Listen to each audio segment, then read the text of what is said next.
Greetings YouTube and welcome to the blue corner into some more Cardfight Vanguard OCG tournament results. The Mysterious Fortune is out, so what did it do to the format? Well, we do have a Great Nature top to show you, so it's Isabel Leopold, which does not surprise me. I figured that the best backup for Isabel would be Leopold, as a first ride he's not awful, and as a second ride onwards, so after you've ridden Isabel, he's pretty strong. So here you go, Isabel, Leopold, Monoculus Tiger. Rip anyone who was planning to build this deck from scratch, because I imagine Leopold, the Monoculus Tiger in particular, have become pricey. I know at least from a Canadian perspective, they are, because TCG players, most of their listings got bought out except for Last Save Point, and I am never buying from that guy if I can ever help it. And turns out, yeah, I can help it. So then you have the third Awakawa VGCS, 40 people. Narukami won it, Murakumo got second and third, and Spike Brothers got fourth. So a Narukami win and a Spike Brothers top in the same tournament. This is indeed a weird timeline to be in.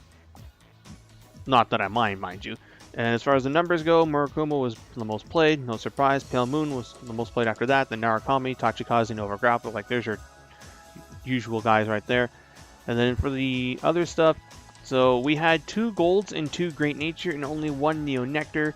Low numbers from the Mysterious Fortune clans is not much of a surprise. Aside from Great Nature, I'm just not feeling it with the other clans, Neo Nectar especially, as it is basically just the Wave 1 deck, but with some more consistency added to it. However, that's not enough in the format that we're in. A Force deck needs to be able to have some kind of finisher from its Vanguard, or some kind of... Basically, it needs to have sauce other than just 3 big attacks and like a easy to make board. As Shadow Paladins can do multiple attacks, Royal Paladins have Blaster Blade on rearguard getting drive checks, Kagero has the End and the Great, Dimension Police has Die Liner and Great Dayusha. Like, I'm listing what all these Force clans can do, and Neo Nectar is just 3 attacks, nothing else. Like, yeah, like I'm pretty much taking a hard pass on them, and I'm just going to stick with playing Nars, because Axel's good. This one is really good right now. Like, the fact that these decks are able to hit for near force numbers, but with 4 attacks and more from turns onward is just crazy. In some cases, you're hitting higher numbers than force attacks. Like, we've seen what Murakumo can do. Pale Moon can put up some pretty impressive numbers too, and Tachikaze, if they get the right setup, which seems to be almost all the time whenever I see him in action, they're fucking scary. And then Nars are just a good XL deck that's also capable of just wiping the board, and thus it matches up well into some of these other decks.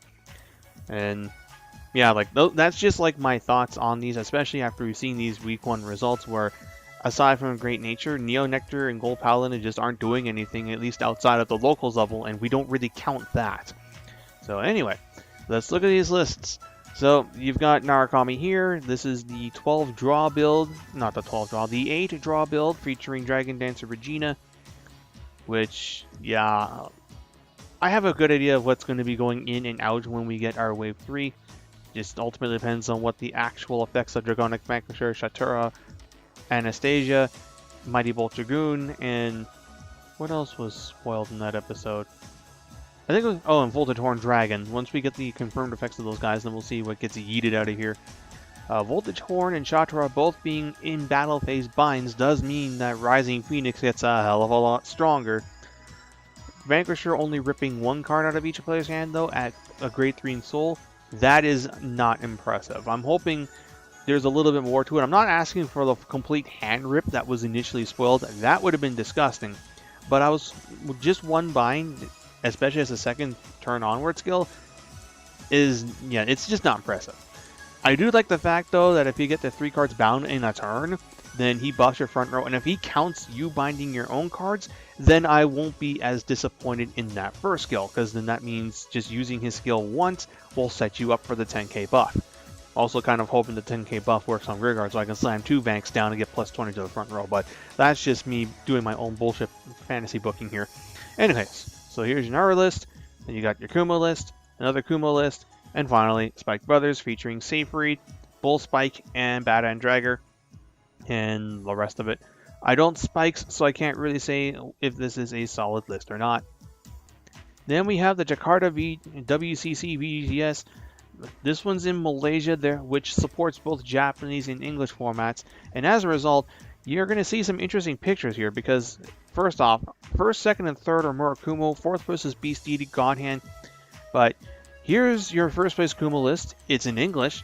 Then you have the second place Murakumo list. It's in English. And finally, you have this third place Murakumo list. It's in Japanese because they have the promo. And finally, this is Godhand Beast Deity, also in Japanese. So the conditions for this one is that you could play a deck with all English cards or all Japanese cards in Extra Booster 10 format. Then as a result, you have these decks here. So this actually shows, though, that without the promo card that makes Murakumo insane in Japan, that the deck is still very, very, very strong. You just look at these two lists. Whoa. Is this is Hyuga? This is Hyuga Zanbaku. I think that's the first time I've seen a Zanbaku deck in a long time. This is Zanbaku Hyuga. And Hyuga's just your backup. Like, Zanbaku's the main ride. Holy shit. I never thought I'd see Zanbaku again in 2019, but here we are. But then you've got your more standard Hyuga Shiryuki deck. But yeah. And Godhand Nova Grapplers featuring Beast Deity. Then we have the Dakarita VGCS. Unknown number of people. Tachikaze won it. Pale Moon got second. Murakumo got third. And Tachikaze got fourth. So, your usual suspect of Axel. So, first place Tachikaze. Second place Pale Moon. Third place Murakumo. And finally, fourth place Tachikaze. And that's how we're looking right now. Once again, as I said before, the Mysterious Fortune is going into this. Like, I felt that Great Nature had the best chance, and wouldn't you know, they're the one that got top, and the other two, not so much. We'll have to see how this pans out in the coming weeks, as I believe we've got 4 more weeks to go until Bermuda Triangle comes out, so this will probably be like the longest stretch we go without a new set, and we'll see how these decks adjust to the format. Again, if Neos end up being better than this week, then I will not be disappointed. However, I also won't be sad if I just pass over them, because, wouldn't you know, Nars are still competing in spite of all this. I thought Great Nature was going to push them out. Not quite. So, good on them. That being said, hope you guys enjoyed the video. Until next time, this is Boostar 8 and 9. Jack.